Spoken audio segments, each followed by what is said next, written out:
कुछ दिनों से गांव में मूसलाधार बारिश हो रही थी, जबकि अब फसलों की कटाई का समय था। पर कुछ दिन पहले सब कुछ ठीक था। फसलों की कटाई का समय आ गया था और सब कुछ ठीक ठाक चल रहा था।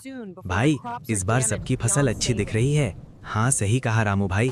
मैं इस बार फसल बेचकर साहूकार का सारा कर्ज चुका दूंगा। हाँ, मैं भी घर की मरम्मत करूंगा। चलो मिलते हैं कल। हे भगवान, इस बार बरसात सही समय पर हो जाए तो सबका भला हो जाएगा। हाँ जी, इस बार सब ठीक होगा।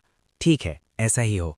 अचानक आसमान पर काले बादल छा जाते हैं, बिजली कड़कती है, भारी बारिश होती है। ये बारिश तो रुक ही नहीं रही। अब क्या होगा? हम तो बर्बाद हो जाएंगे। भगवान पर भरोसा रखिए, सब ठीक होगा।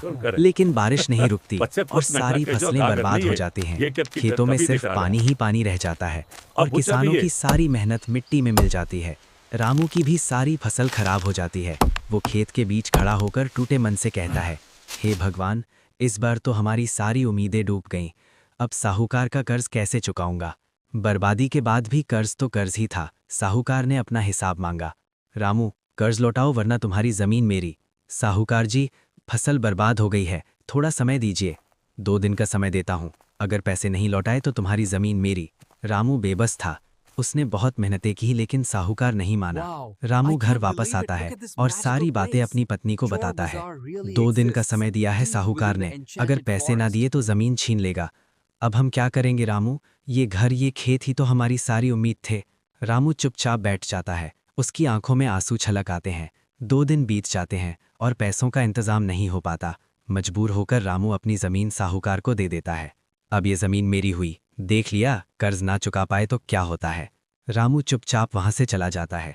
उसके कदम भारी हो चुके हैं, आंखों I में brought आंसू the हैं best और दिल पर grains from the बोझ। village today, जमीन छिन auntie. जाने के बाद रामू के But पास सिर्फ I एक ही hope रास्ता they will बचा fetch था, a good जंगल price से for लकड़ी us all. काटकर बेचना। रामू रोज लकड़ियां काटता और उन्हें घर ले जाता, उन्हें बेचकर कुछ पैसे कमाता। एक दिन रामू हमेशा की तरह जंगल में लकड़ी काट रहा था। तभी वहां पर एक साधु आते हैं। बेटा, मुझे बहुत भूख लगी है, तुम्हारे पास कुछ खाने को है क्या?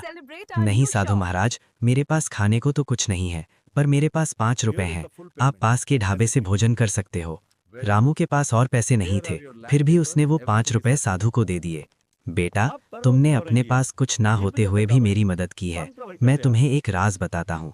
इस जंगल में एक बाजार लगता है, मैं तुम्हें उसका रास्ता बता देता हूँ। तुम वहां से सामान खरीदकर बेच देना और अपना घर चलाना। इतना बोलकर साधु वहां से चला जाता है। रामू भी घर चला जाता है, लेकिन साधु की कई बातें उसके मन में ही घूमती रहती हैं। अगले दिन रामू किसी को बिना कुछ बताए चुपचाप जंगल की ओर निकल जाता है।